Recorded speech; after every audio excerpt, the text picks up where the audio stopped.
Islom sivilizatsiyasi markazi shaxsan davlat rahbari tashabbusi bilan bunyod etilgan bu go'zal takrorlanmas majmua so'nggi paytlarda butun dunyo hamjamiyati yurtdoshlarimizning e'tiroflariga sazovor bo'lyapti. Bu muazzam obida nafaqat yurtimizning boy 3000 yillik tarixini o'zida aks ettirgan muzey, balki ilmiy ma'rifiy yirik platformadir.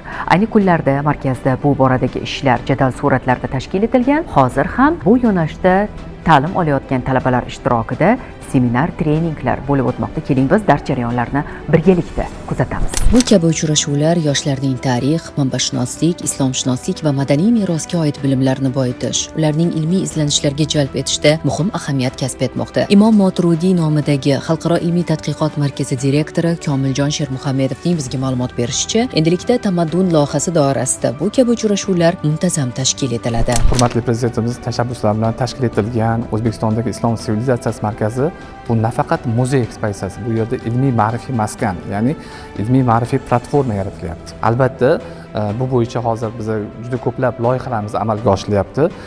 Din ishlari bo'yicha qo'mita, O'zbekiston musulmonlar idorasi va Imom Buxoriy, Imom Moturidiy, Imom Termiziy, O'zbekistondagi Islom sivilizatsiyasi markazi rahbarlari o'rtasida hozir bir qo'shma dastur imzolandi. Qo'shma dasturga nimalar kiradi? Qo'shma dastur doirasida, demak, mana shu O'zbekistondagi Islom sivilizatsiyasi markazining ikkinchi binosida xalqaro konferensiyalar o'tkazish, ya'ni seminarlar o'tkazish, davra suhbatlari o'tkazish. Mana hozirgina biz ham ishtirok etayotgan mana O'zbekiston Xalqaro islomshunoslik akademiyasi talabalari ham aynan shu loyiha bo'yicha tashrif buyurdilar.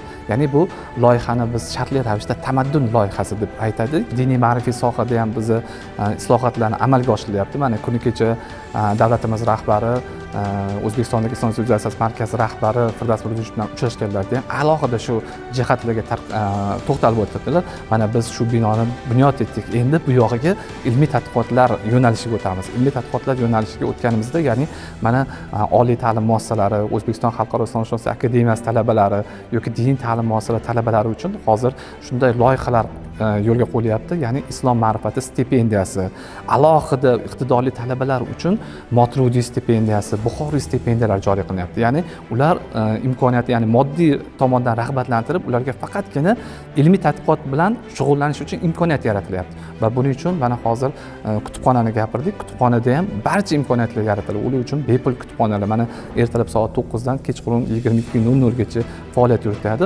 Bemalol shu joylarda va undan tashqari mana bu yerda ustozlari boshchiligida bu xonalarda ular har bitta ilmiy tadqiqotlarni olib borishlari mumkin va shuningdek xalqaro darajada ham hozir biz Al-Azhar majmuasi yoki Turkiyadagi bir qator oliy ta'lim muassasalari bilan yoki Yevropadagi bir qator oliy ta'lim muassasalari bilan hozir muhokamalar olib borilyapti va ularni ham stajirovkalarga yuborish bo'yicha kelajakda bu imkoniyatlar ham yo'lga qo'yiladi. Markazning ilmiy salohiyati, avvalo uning boy manbalar bazasi, zamonaviy tadqiqot yondashuvlari hamda mahalliy va xorijiy olimlar bilan yo'lga qo'yilgan hamkorlikda namoyon bo'ladi. Quvonarlisi, bu borada kelgusida rejalar talaygina. Meni hayratlantirgan jihati bu o'sha talabalarga keng imkoniyatlar yaratib, kutubxonalardan foydalanish, hattoki o'sha ilmiy tadqiqot markazlarida o'zlarini kutubxonalarni ochib qo'yganliklari, biz kelib bemalol ilmiy ishlar qilishimiz, kurs ishlar, turli xil o'sha o'zimizning bilimimizni oshirish uchun kitoblardan foydalanishimiz bo'ldi. Albatta bu yerda qilingan sharoitlar va tarixga yaqinroq bo'la olish imkoniyati paydo bo'lishi,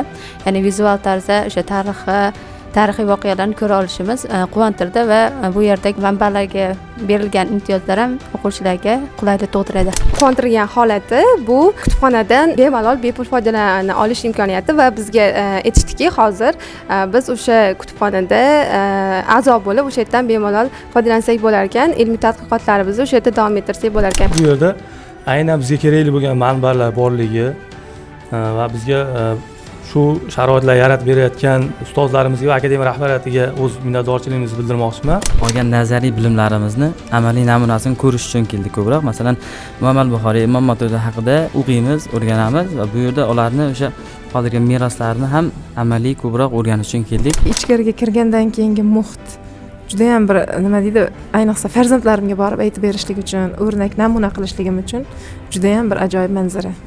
ta'riflashga tillaymiz. Mutaxassis sifatida haqiqatan ko'plab yangiliklarni bildim. Imom Moturidiy ilmiy tadqiqot markazi ko'chirilgani, kutubxonalar, ko'p narsa haqida ma'lumotlarga ega bo'ldim. 2023 yilda o'qishga kirgan bo'lsak, ana shu yilni o'zidayoq Islom sivilizatsiya markazida bitgandan keyin ishlash niyatim bor edi.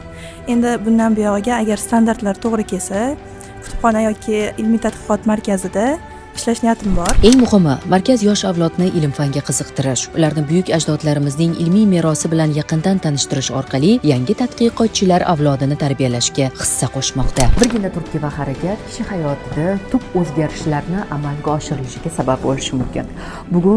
Bugungi mahorat darslarida qatnashgan talabalarning ham hayotida yangi sahifa ochildi deb bemalol ayta olamiz.